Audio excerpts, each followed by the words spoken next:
Hello everyone, कैसे हैं आप सब लोग। आई होप आप लोग अपने घरों पे सेफ होंगे। आज हम बात करेंगे काफ़ी इंपॉर्टेंट टॉपिक के बारे में, जिसमें एक क्वेश्चन आपको एग्जाम में ज़रूर देखने को मिलेगा। जो जेकेपी के कांस्टेबल के सिलेबस में एक टर्म मेंशन है, एशियन। आज हम डिटेल में पढ़ेंगे एशियन क्या है, कौन कौन सी कंट्रीज इसका पार्ट है, हेडक्वार्टर कहाँ पे है। इसके अलावा हम लोग पढ़ेंगे कि किस तरीके से एशियन कंट्रीज का क्वेश्चन आपको कैपिटल करेंसी की फॉर्म में पूछा जा सकता है। और हम साथ में कवर करेंगे कि आज की डेट में ये न्यूज़ में क्यों है, क्योंकि ये जो सेक्शन में लिखा गया है वो करंट अफेयर्स की सेक्शन है। तो रिसेंटली ये 10 पॉइंट्स प्लान क्या है जो बहुत ज़्यादा मीडिया पे आप लोगों को देखने को मिल रहे हैं, जो कि पेपर में यहाँ से भी क्वेश्चन पूछा जा सकता है। तो डिटेल में इस क्लास को पढ़ेंगे। अगर आप इस चैनल पर नए हो, आप इस चैनल को सब्सक्राइब कर सकते हैं। वीडियो अगर आपको पसंद आएगी तो वीडियो को आप लाइक कर दीजिएगा और अपने फ्रेंड्स के साथ शेयर कर दीजिएगा। वीडियो शुरू करने से पहले बता दें, जेकेपी कांस्टेबल की क्लासेस आपकी चलना शुरू हो चुकी हैं। टेलीकम्युनिकेशन के लिए जो बच्चे कह रहे थे, सिर्फ आप लोगों के लिए हम लोगों ने इसकी क्लासेस जो हैं वो शुरुआत करवा देनी है मंडे से। ठीक है, आप लोग अगर पढ़ना चाहते हैं, जो 400-500 वैकेंसीज थी, अगर आप इसके लिए पढ़ना चाहते हैं तो आपको ये भी ट्रिपल एस ऐप पे मिल जाएगा। और नए बैच की क्लासेस तो आपकी चल ही रही हैं। इसी के साथ साथ दशहरा है आज, सबको हार्दिक शुभकामनाएं। जो भी बच्चा ये कोर्सेज ज्वाइन करना चाहता है, आपको 60% डिस्काउंट, यानी कि सिर्फ 400 रुपये में ये कोर्स, कंप्लीट कोर्स आपको मिल जाएंगे, जिसमें आपको डिटेल क्लासेस मिलेंगी ऑफिशियल सिलेबस के अकॉर्डिंग, वीडियो लेक्चर्स मिलेंगे लाइव फॉर्म में और रिकॉर्डेड फॉर्म में, PDF notes, topic test, full length test और डाउट क्लियरिंग सेशंस आपके, ये सब साथ साथ में चलाया जाएगा। ताकि अगर आपको सिलेक्शन लेनी है तो सिर्फ 400 रुपये में भी आप लोगों को जो बाहर 20,000 रुपये में कोचिंग मिलती है, उससे बेटर कंटेंट यहाँ पे प्रोवाइड करवा दिया जाएगा। तो चलिए समझते हैं एशियन क्या है, एशियन किन को मिलके बनता है। सबसे पहले तो आपको पता होना चाहिए कि एशियन की फुल फॉर्म क्या है। पेपर में डायरेक्ट क्वेश्चन भी ये पूछा जा सकता है। ठीक है, तो एशियन है क्या, तो देखो ये है एक एसोसिएशन। अब एसोसिएशन किसकी है? जितने भी हमारे साउथ ईस्ट एशिया के जो नेशंस हैं, उन्हें मिला के ये बनता है एशियन। क्लियर है? अब क्या है? Association of south east Asian Nations, इसे ही शॉर्ट फॉर्म में एशियन कहा जाता है। थोड़ा सा क्लियर अगर मैं आपको यहाँ पे दिखाऊं तो यहाँ पे कुछ इस तरीके से आपको ये देखने को मिलता है।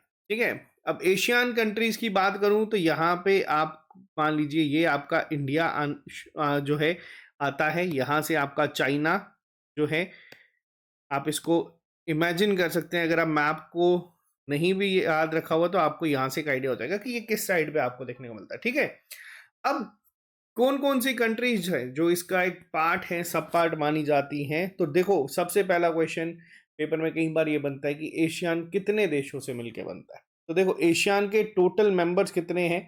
10 मेंबर्स हैं। वो मैं अभी आपको डिटेल में पढ़ाऊंगा।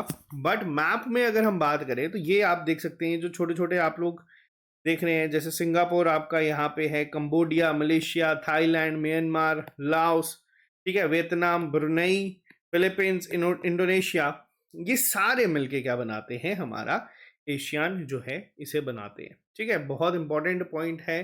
अगर हम बात करें एशियन की तो स्ट्रेटेजिकली भी, इकोनॉमी के लिए भी बहुत ही ज़्यादा इंपॉर्टेंट है।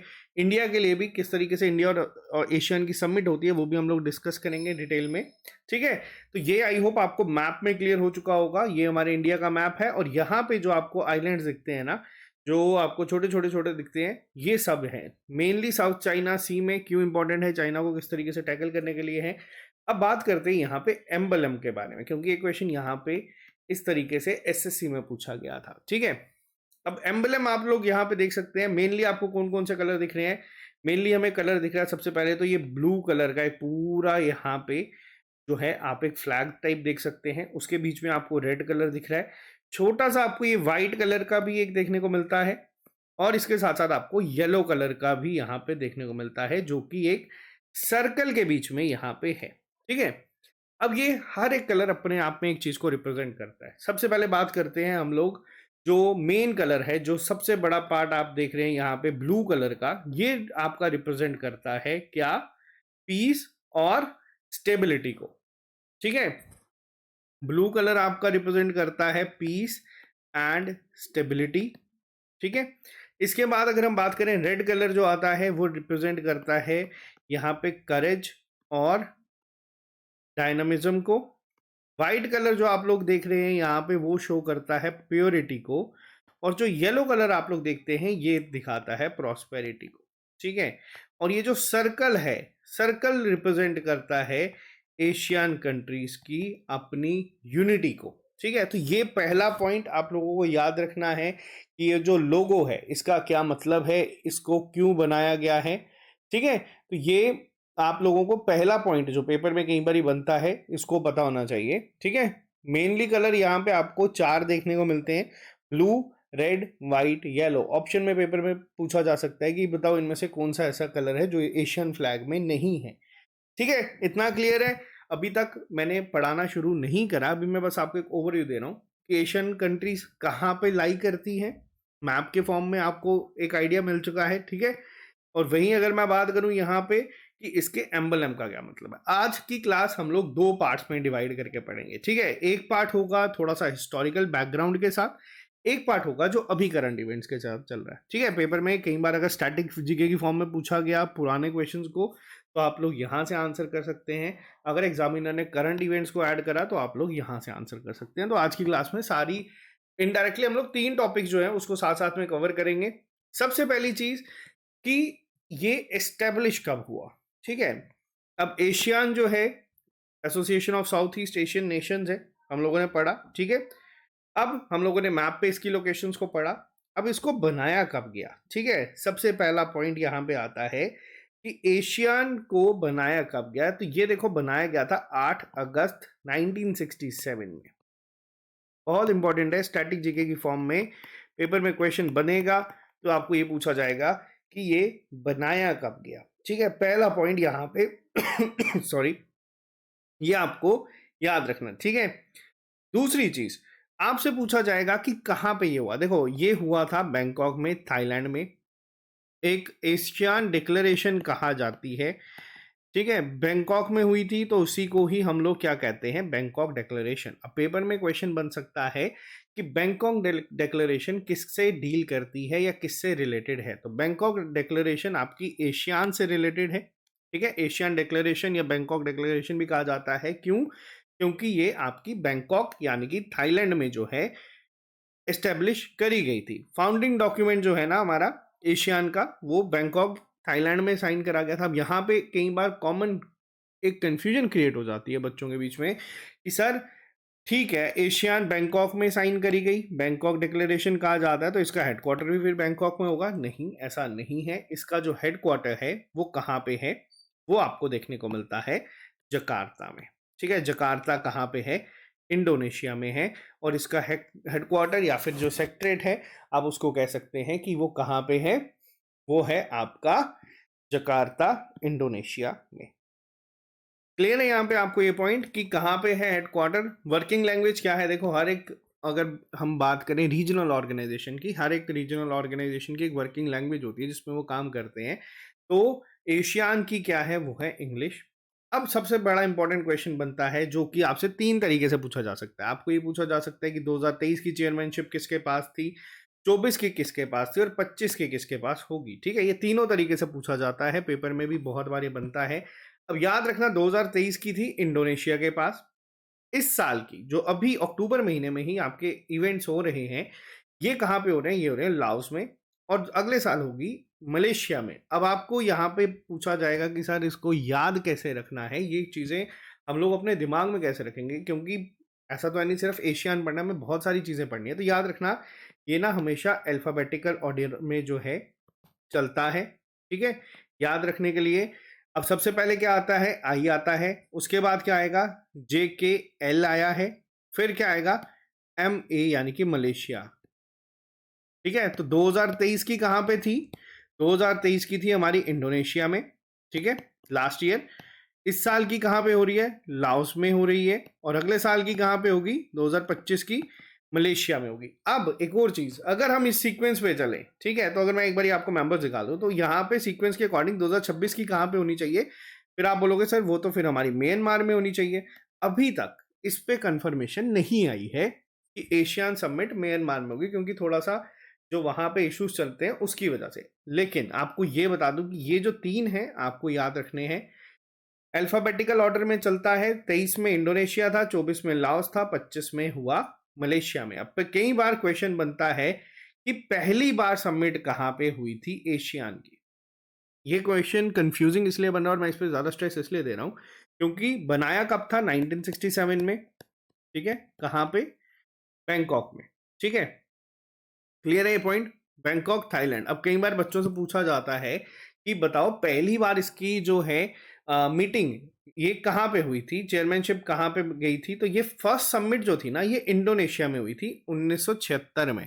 याद रखना भी ये पॉइंट, बैंकॉक थाईलैंड यहाँ पे नहीं रखना। अब बात करते हैं टोटल मेंबर्स कितने हैं। सबसे पहला पॉइंट कंफ्यूजिंग क्वेश्चन होता है क्या इंडिया इसका मेंबर है, तो मैं आपको बता दूं इंडिया इसका मेंबर नहीं है, ठीक है। इंडिया एशियान का परमानेंट मेंबर नहीं है। अब टोटल एशियान के कितने मेंबर्स हैं, टोटल मेंबर्स हैं हमारे 10, ठीक है। पहला पॉइंट, काफी इंपॉर्टेंट पॉइंट्स हैं जो पूछे जाते हैं उसी को मैं यहाँ पे लेके आया हूँ। अब इनमें से 5 जो थे वो थे हमारे फाउंडिंग मेंबर्स, यानी कि जब एशियान बना था, ठीक है, तब से ये लोग क्या थे, इसके पार्ट थे और इसके मेंबर थे। ये मैं अभी आपको स्टैटिक जीके का पार्ट करवा रहा हूँ, एशियन बना क्यों था, क्यों इसकी जरूरत पड़ी, वो सब मैं आपको यहाँ पे करवाऊंगा। अब कौन कौन से 5 मेंबर थे जो यहाँ पे आप लोगों ने देखे, देखो सबसे पहला 2 तो आपको याद रखना आसान हो चुका होगा, इंडोनेशिया और थाईलैंड, ठीक है। बैंकॉक डिक्लेरेशन हुई और इंडोनेशिया में हमारी सेक्रेटरेट है, तो ये दोनों पॉइंट याद रखना आसान हो गया, ठीक है। सबमिट कहाँ पे हुई है, सबमिट कहाँ पे होती है, इंडोनेशिया हम लोगों ने पढ़ा, लाओस में हो रही है, तीसरा मेंबर हो गया। इसके बाद अगला कहाँ पे होगा, मलेशिया में, ठीक है। म्यांमार को हमने बताया कि होगा नहीं, तो ये 5 मेंबर तो आप याद करेंगे। लेकिन जो पहले 5 फाउंडिंग मेंबर्स आपको याद रखना है, पेपर में कई बार ना इस तरीके से भी क्वेश्चन बन सकता है, आपको एशियन मेंबर्स के ही नाम दे दिए जाएंगे और उनमें पूछा जाएगा कि बताओ इंडोनेशिया, मलेशिया, फिलीपींस, सिंगापुर और म्यांमार में से फाउंडिंग मेंबर कौन सा नहीं है।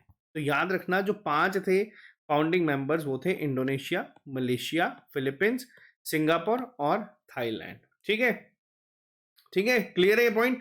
उसके बाद क्या हुआ, टाइम टू टाइम यहाँ पे ऐड होते गए। उसके सबसे पहले ऐड हुआ 6th मेंबर ब्रुनई, फिर वियतनाम ऐड हुआ, फिर लाओस, ठीक है, ऐड हुआ, म्यांमार ऐड हुआ और फिर कंबोडिया ऐड हुआ। टोटल कितने मेंबर्स हो गए यहाँ पे, टोटल मेंबर्स हो गए 10। अब यहाँ पे एक और चीज याद रखना, पूछा नहीं जाएगा बट आपको पता होना चाहिए, इस समय 2 ऑब्जर्वर स्टेट्स भी हैं, ठीक है, जिसमें उनके नाम क्या है, उनके नाम है टाइमोर लेस्टे, ठीक है, और पापुआ न्यू गिनी। ये क्या है, ये ऑब्जर्वर स्टेट्स हैं, ये ऑफिशियल मेंबर्स नहीं है। कई बार आप गूगल पे सर्च करोगे ना आपको 11 मेंबर दिखाएगा, उसमें आपको टाइमोर लिस्ट भी देखने को मिलता है, लेकिन ये अभी तक ऑफिशियल मेंबर नहीं बना है। तो आज की डेट में जब मैं ये लेक्चर रिकॉर्ड कर रहा हूँ तो इसके 10 ही ऑफिशियल मेंबर्स हैं। कौन कौन से 10 हैं, Indonesia, Malaysia, Philippines, Singapore, Thailand, Brunei, Vietnam, Laos, Myanmar और कंबोडिया। 2023 की चेयरमैनशिप किसके पास थी, इंडोनेशिया के पास। आई के बाद आएगा हमारा एल, 2024 की किसके पास है, लाओस के पास। और 2025 की किसके पास होगी, म्यांमार, मलेशिया के पास, ठीक है। म्यांमार का अभी कंफर्म नहीं हुआ है और मलेशिया का भी अभी थोड़े टाइम पहले ही ऑफिशियली डिक्लेयर करा गया है क्योंकि करंटली ये समिट चल रही है। अब देखो हर एक ऑर्गेनाइजेशन का एक मोटो होता है। अब इसका मोटो क्या है, इसका मोटो है one vision, one identity, one community, ठीक है।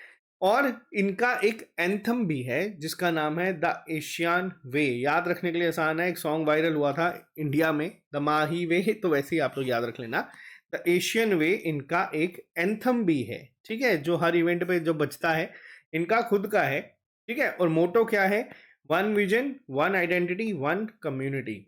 और बहुत इंपॉर्टेंट पॉइंट है, इंडिया इसका मेंबर नहीं है। पेपर में ऑप्शंस इस तरीके से दे दिए जाते हैं, मलेशिया, फिलीपींस, थाईलैंड और इंडिया, ठीक है। और आपको पूछा जाता है बताओ इसमें एशियन का मेंबर कौन नहीं है। अगर जिस बच्चे ने नहीं पढ़ा वो ये सोचेगा कि एशियन सिलेबस में था, इंडिया तो होगा ही, इन 3 में से कोई नहीं होगा। तो याद रखना इंडिया इसका एक मेंबर नहीं है। आज की डेट में सेक्रेटरी जनरल है डॉक्टर काव किम हॉन। और एशियन डे का मनाया जाता है 8 अगस्त को। 8 अगस्त को क्यों मनाते हैं, क्योंकि इस दिन क्या हुआ था, इस दिन इसको एस्टेब्लिश करा गया था। ये तो आ गई आम जिंदगी यानी कि स्टैटिक जीके जो आपको पेपर में पूछा जाता है। करंट पे चलने से पहले मैं एक बार स्टैटिक को वापस से रिवाइज करवा देता हूँ। सबसे पहला पॉइंट क्या पढ़ा हम लोगों ने, कब बनाया, ये 8 अगस्त 1967 को इसको एस्टेब्लिश करा गया था। कहाँ पे, एक बार मैं आपको ना इसको वापस से रिवाइज करवा देता हूं सारा का सारा। एशियान को हम लोगों ने पढ़ा, सबसे पहला पॉइंट हम लोगों ने क्या पढ़ा था, कब बना, 8 अगस्त 1967 में। कहां पे, बैंकॉक में।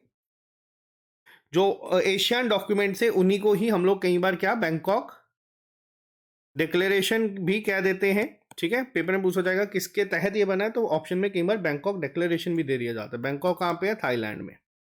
ठीक है, इसके बाद हम लोगों ने क्या पढ़ा, इसके बाद हम लोगों ने पढ़ा यहाँ पे कि इसका हेडक्वार्टर कहाँ पे है। हेडक्वार्टर यानी कि जिसे सेक्रेटरीट भी कहा जाता है वो है जकार्ता में, जो कि है इंडोनेशिया में। क्लियर है। वर्किंग लैंग्वेज हम लोगों ने पढ़ा, वर्किंग लैंग्वेज कौन सी है, वर्किंग लैंग्वेज है इसकी इंग्लिश।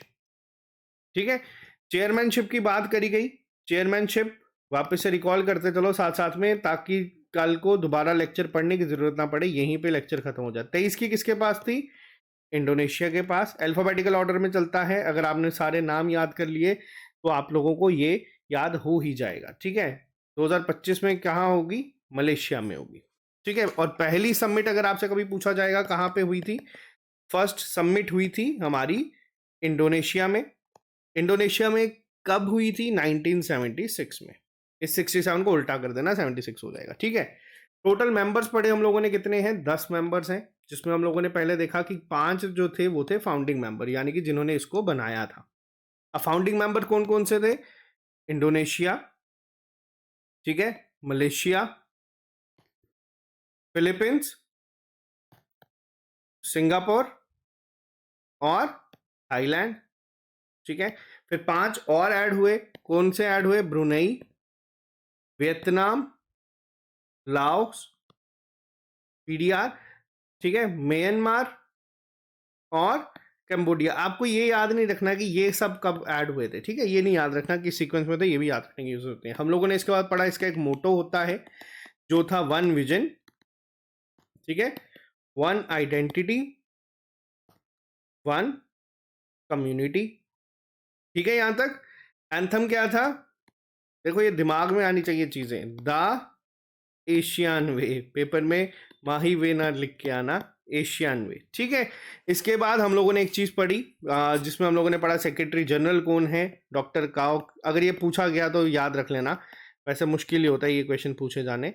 डॉक्टर काओ किम हॉन है। एशियन डे कब मनाया जाता है, एशियन डे मनाया जाता है हमारा 8 अगस्त को। ठीक है, अभी तक हम लोगों ने इतनी चीजों को जो है पढ़ा। ठीक है, इसके अलावा हम लोगों ने एम्बलम के 4 कलर्स को डिस्कस करा। अब यहाँ पे अगर मैं बात करता हूँ थोड़ी सी और, कि अब एशियन बनाया क्यों, एशियन को बनाने का मकसद क्या था। ठीक है, देखो सबसे पहले आप लोगों को पता है, यहाँ पे मैंने इस तरीके से आप मैप बनाया, और यहाँ पे कहीं पे आपके साउथ चाइना जो में सी में आपके ये एशियन जो है ये आ जाते हैं। अब हुआ क्या था, आज़ादी से पहले आप लोगों को भी पता होगा सारी किसकी क्या थी, कॉलोनीज थी, ब्रिटिश के अंडर ये सब हम लोग आते थे। अब उस टाइम पे जब ये अलग हुए, अब ऐसा ना हो कि आपस में ही लड़ाई झगड़े हो रहे हैं, आपस में ही इश्यूज जो है, टेंशन्स जो हैं, कि किस तरीके से सोशल स्टेबिलिटी किस तरीके से होगी। अब मेन मकसद इनका था कि एक प्रॉपर पॉलिटिकल और सोशल स्टेबिलिटी जो है उसको बनाया जाए, कि जितनी भी टेंशन अगर कभी कोई जनरेट होती है तो उसको आपस में ही हम लोग रिजॉल्व कर लें। ठीक है, जैसे हम लोगों ने इंडस वाटर ट्रीटी में पढ़ा था, हम लोगों ने क्या किया, हमारे यहाँ से हम लोग चले गए थे वर्ल्ड बैंक के पास। ठीक है, कि वर्ल्ड बैंक के पास कि आप आओ हमारी हेल्प करो, हम लोग आपस में इश्यूज रिजॉल्व नहीं कर पा रहे, तो आप यहाँ पे एक ट्रीटी बना दो। अब देखो बात इंडिया पाकिस्तान की थी, रिजॉल्व करने यूएसए के पास गए। ठीक है, वैसे ही एशियन में ये नहीं हुआ। इन्होंने क्या किया, इन्होंने कहा हम खुद ही ऑर्गेनाइजेशन ऐसी बनाएंगे, रीजनल ऑर्गेनाइजेशन बनाएंगे, जो कि अगर कल को कोई भी इश्यूज होंगे हम लोग आपस में करेंगे। एशिया पैसिफिक का जो पोस्ट कॉलोनियल स्टेटस है, स्टेट्स हैं, वो आपस में यहाँ पे कोऑर्डिनेशन के साथ काम करेंगी, इकोनॉमिक ग्रोथ पे काम करेंगी, रीजनल पीस को किस तरीके से बढ़ाया जाएगा उस पर काम करेंगी। तो ये बेसिक चीज़ों को ध्यान में रखते हुए इन चीज़ों को बनाया गया। और अगर आपको मैं बात करूं, अगर आप लोग इन कंट्रीज को देख रहे हैं, बहुत सारी कंट्रीज, इसमें कितने सारे इंडेक्स आते हैं, जिसमें आप लोग देखते होंगे सिंगापुर टॉप कर रहा है। कई कंट्रीज में इश्यूज भी हैं, ऐसा नहीं है कि सारी एक जैसी हैं और टॉप परफॉर्मिंग है, बट ओवरऑल जो मेन मकसद था बनाने का वो ये था। यहां तक क्लियर है पॉइंट। अब मैं आपको लेके चलूंगा करंट इवेंट्स के ऊपर। ठीक है, अभी तक तो हम लोग पढ़ रहे थे कि स्टैटिक जीके की फॉर्म में क्या क्वेश्चन बनेगा, तो उसके आंसर्स आपके यहां से निकल जाएंगे। ठीक है, अब मैं बात करूंगा हमारे करंट इवेंट्स के ऊपर, जिससे क्वेश्चन आपको पेपर में देखने को मिलेगा। अब करंट अफेयर्स पे भी बढ़ने से पहले ऐसा ना हो अब आप बोलोगे सर आपने सिर्फ 10 कंट्रीज के नाम लिख दिए, अब बोला कि याद कर लेना। मैं आपको एक ट्रिक यहाँ पे लिख के देता हूँ ताकि आप लोग इसको याद रखना भी आप लोगों के लिए थोड़ा सा आसान हो जाए। एक लाइन को याद रख लेना, आपको ये 10 की 10 कंट्रीज याद हो जाएंगी। Please turn over left in Cambodia to meet the MBBS। ठीक है, अब यहाँ पे आप लोगों के दिमाग में आएगा सर अब ये क्या चीज़ है, अब इसको हम लोग क्या से याद रखें। ठीक है, अब क्या लिखा मैंने लिखा please turn over, oh sorry इसके एक second, please turn over left, over में आप लोग वी को याद रखना, लेफ्ट, ठीक है, इन कंबोडिया टू मीट MBBS। अब यहां पे इन कंट्रीज को याद कैसे रखना है उस पर बात करते हैं। पी से कौन सी आ गई आपकी, पी से आपकी आ गई सबसे पहले फिलीपींस, ठीक है। टी से आपकी आ गई कौन सी, थाईलैंड, हम लोगों ने अभी डिस्कस करा, थाईलैंड में ही बैंकॉक में ही सब कुछ हुआ था। वी से आपकी यहां पे आ जाएगी कौन सी, वियतनाम, क्लियर है। एल से लाओस, अभी रिसेंटली इवेंट यहीं पे हो रहा है। आई से आपकी कौन सी आ जाएगी, इंडोनेशिया। सी से आपकी आ जाएगी कौन सी, कंबोडिया, वो तो हम लोगों ने लिखा भी है, ठीक है। अब ये MBBS क्या है, देखो MBBS, पहला M मलेशिया, ये तो मैंने आपको करंट अफेयर्स में बता दिया कि 2025 में यहाँ पे होगी। दूसरा जो बी है, देखो म्यांमार का ही एक नाम क्या था, बर्मा था, ठीक है, याद रखने के लिए। वैसे तो आपको मैंने ये भी लेक्चर में, इसीलिए मैं इतनी डिटेल में आपको चीजें बताता हूँ ताकि आपको वो चीजें भूले ना, ठीक है। अब ये जो बर्मा है 2026 का मैंने आपको बताया ना, अभी कंफर्म नहीं है इसको मिलेगा, बट याद रखना बर्मा म्यांमार यहां से आ गया, एक बी आपके आ गया ब्रुनई, और एस आपका आ गया सिंगापुर। 10 कंट्रीज हो गई आपको इसी लेक्चर में याद। एक बार वापस रिपीट करो, please turn over left in Cambodia to meet MBBS। तो 10 की 10 जो है आपको यहाँ पे याद हो गई कि कौन कौन सी यहाँ पे आती है, Philippines, Thailand, Vietnam, Laos, Indonesia, Cambodia, Malaysia, Burma यानी कि म्यांमार, ब्रुनई और सिंगापुर। क्लियर है। अब आ जाओ करंट इवेंट्स पे। देखो करंट इवेंट्स की अगर मैं बात करूं, मैंने आपको बताया इंडिया जो है यहाँ पे एक ऑफिशियल मेंबर जो है वो नहीं है, लेकिन एशियान का इंडिया एक सेक्टोरल डायलॉग पार्टनर है। 1992 यानी कि 1992 में ये बन गया था, ठीक है। अक्टूबर 2024 की बात करूं, जो एशियन इंडिया समिट चल रही है, स्टार्ट हुई थी इंडिया के साथ भी समिट करना 2002 में।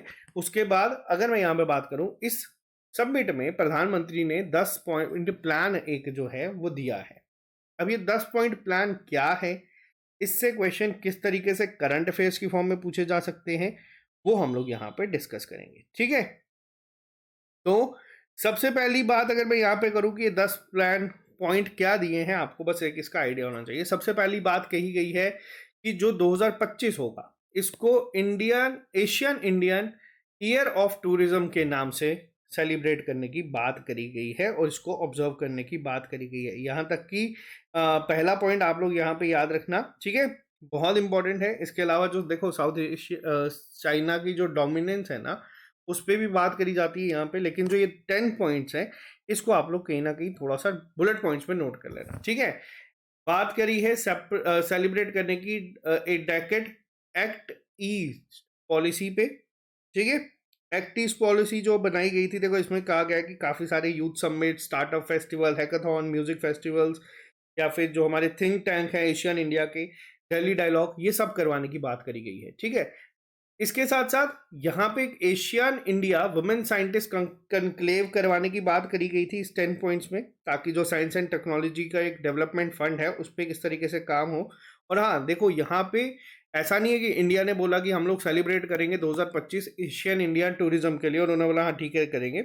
और यहाँ पे आपको बता दूं, इंडिया ने बोला है कि इंडिया $5 मिलियन जो है इस इवेंट के लिए जो है एक अवेलेबल करवाएगी ताकि जॉइंट एक्टिविटीज हो सके। तो यहाँ पे पेपर में पूछा जाएगा कि Asian Indian year of tourism कब मनाने की बात करी गई है, तो ये 2025 में मनाने की बात करी गई है, ठीक है।